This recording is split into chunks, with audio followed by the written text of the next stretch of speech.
Hello everyone, welcome back to my channel. I hope आप लोगों की प्रेगनेंसी जर्नी बहुत ही ज़्यादा अच्छी चल रही होगी। बहुत सारे लोग जो मेरे फॉलोअर्स और सब्सक्राइबर्स हैं उनकी pregnancy journey mostly third trimester तक चल रही है।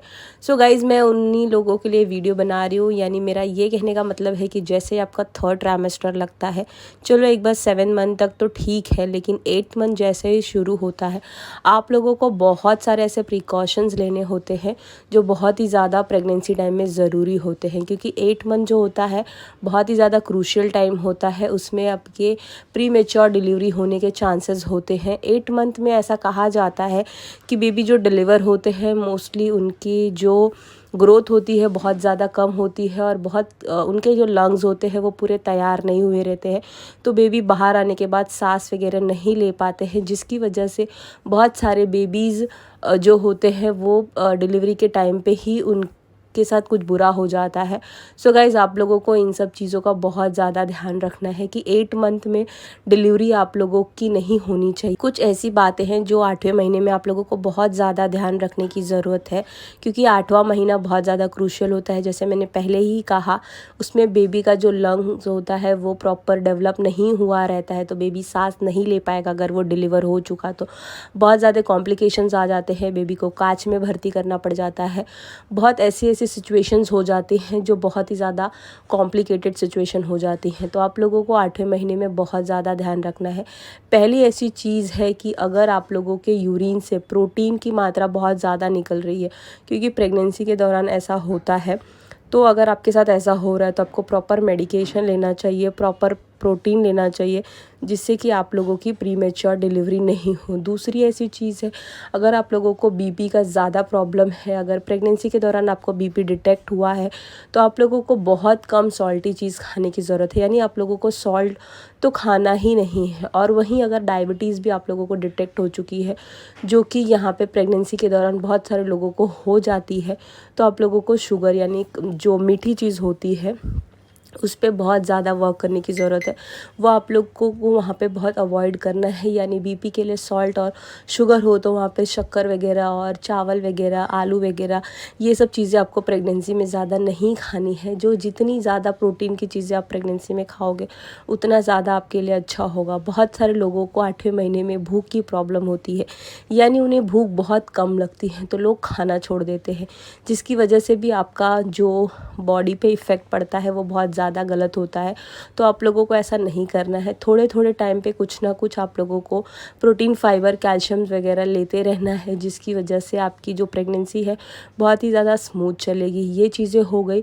और वहीं पे अगर आप लोगों का 8वें महीने में वज़न बहुत ज़्यादा बढ़ रहा है, तो आपको अपने वज़न पे बहुत ज़्यादा कंट्रोल करना है। यानी आप लोगों को वज़न ज़्यादा नहीं बढ़ाना है। प्रेगनेंसी के दौरान बहुत सारे लोगों का वज़न बहुत ज़्यादा बढ़ जाता है, लेकिन आप लोगों को इस चीज़ पे बहुत ज़्यादा ध्यान रखने की ज़रूरत है, उस पे वर्क करने की ज़रूरत है कि 10, 12, 15 किलो से ज़्यादा वज़न आप लोगों का नहीं बढ़ना चाहिए। इसलिए आपको वज़न पे बहुत ज़्यादा ध्यान रखने की ज़रूरत है। यानी जिससे आपका फ़ैट बढ़ रहा है वो चीज़ें आप लोगों को 8वें महीने में कम कर देनी है खाना, कि आपका वज़न बहुत ज़्यादा ना बढ़े। जिससे कि अगर वज़न ज़्यादा बढ़ जाता है तो कभी कभी प्री मेच्योर डिलीवरी होने के चांसेस होते हैं। और 8वें महीने में ही प्री मेच्योर डिलीवरी होने के चांसेस क्यों होते हैं? क्योंकि जो बेबी होता है वो हेड डाउन पोजीशन में आ गया होता है, तो वहाँ पे ना बच्चेदानी का मुंह खुलने का बहुत ही ज़्यादा चांस होता है। इसके लिए आप लोगों को ज़्यादा वेट लिफ्टिंग नहीं करना है, यानी ज़्यादा वज़न वाली चीज़ें आप लोगों को नहीं उठानी है। और अगर क्योंकि ज़्यादा वज़न वाली चीज़ें आपने उठाई तो पता चला पेट पे प्रेशर गया और बच्चेदानी का जो मुंह है वो खुल गया, और वहाँ पे प्री मेच्योर डिलीवरी होने के चांसेस होते हैं। और 8वां ही महीना ऐसा होता है जहाँ पे बेबी का लंग्स बहुत तेज़ी से डेवलप होता रहता है, और वो डेवलपमेंट रुक जाएगी अगर वो बेबी डिलीवर हो गया तो। इसके लिए आपको बहुत ज़्यादा ध्यान रखने की ज़रूरत है। वहीं आप लोगों को ट्रैवलिंग पे थोड़ा कंट्रोल करना है। यानी आप लोगों को 2 व्हीलर वगैरह, जो बाइक पे आप ट्रैवल करते हो वहाँ पे थोड़ा वो अवॉइड करना है, वहाँ नहीं जाना है। ट्रेन वगैरह में ट्रैवल आप थोड़ा कर सकते हो, बट आप अपने डॉक्टर को कंसल्ट कर लीजिए कि आपकी पोजीशन कैसी है, आपकी सिचुएशन कैसी है, आपकी बेबी की जो पोजीशन है वो कैसी है, यानी आप ट्रैवल करने के लायक हो कि नहीं। और वहीं अगर आप लोगों का जो सिचुएशन है अगर एकदम नॉर्मल है तो आप ट्रैवल कर सकते हो, बट 2 व्हीलर पे तो मैं आपको एडवाइस नहीं करूँगी। तो ये हो गई ट्रैवलिंग की बात। और जो दूसरी चीज़ है वो खाने पीने पे ध्यान रखनी है। आपको 8वें महीने में गर्म तहसीर की चीज़ें बिल्कुल नहीं खानी है, यानी कि जो छुहारा होता है और जो बहुत गर्म करता है, दूध में डाल के बहुत सारे लोग खाते हैं, बट वो आपको 9वें महीने से शुरू करना है जिससे कि आपकी डिलीवरी होने के चांसेस हो। लेकिन 8वें महीने में ये आपको भूल के भी नहीं करना है। वहीं अगर आप लोगों को डेट्स यानी कि जो खजूर होते हैं वो भी आप लोगों को 8वें महीने में नहीं खाने शुरू करने हैं। बहुत ज़्यादा ध्यान रखना है ये सब चीज़ें खाने के लिए जो गर्म तहसीर की चीज़ होते हैं। वहीं अनानास जो होता है वो भी लोग 9वें महीने में खाना शुरू करते हैं। तो 8वें महीने में आप भूल के भी ये गलतियाँ ना करें। यानी ये जो गर्म तहसीर के फ्रूट्स होते हैं वो आप लोगों को नहीं खाने हैं, ड्राई फ्रूट्स होते हैं वो भी नहीं खाने हैं। तो यहाँ पे आप लोगों को थोड़ा सा सिक्योर मतलब कि क्योर करने की ज़रूरत है कि आप क्या चीज़ें 8वें महीने में खाएं क्या नहीं खाएं। वहाँ पे आप लोगों को डाइट की बहुत ज़्यादा ध्यान रखने की ज़रूरत है, क्योंकि 8वें महीने में ही बेबी का डेवलपमेंट बहुत ज़्यादा तेज़ी से होता है। यानी पूरे 7 महीने में जितना बेबी का डेवलपमेंट होता है वो 1 किलो 1.25 किलो का होता है। वहीं 8वें महीने में जाते जाते बेबी का वज़न डबल होने लग जाता है, यानी 2.5 से 3 किलो तक हो जाता है।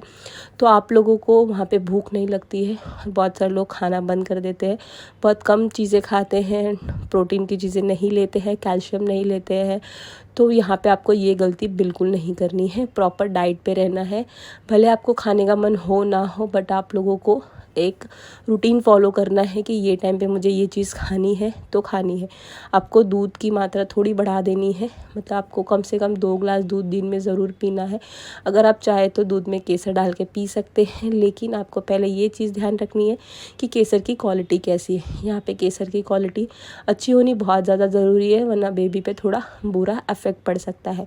वहीं आप लोग जो मुरमुरा होता है और जो क्या कहते हैं जिसका हम पोहा बनाते हैं वो सब चीज़ें आप जितना ज़्यादा खाओगे उतना आपके लिए बहुत ज़्यादा अच्छी होती हैं। और यहाँ पे 8वें महीने जाते जाते आपको ज़्यादा मीठा वगैरह खाने की ज़रूरत नहीं है, ज़्यादा सॉल्टी खाने की ज़रूरत नहीं है। ये सब चीज़ों पे आपको बहुत ज़्यादा ध्यान रखने की ज़रूरत है गाइज़। तो चलिए इस वीडियो के लिए इतना ही गाइज़, मिलते हैं नेक्स्ट वीडियो में। Bye bye, take care.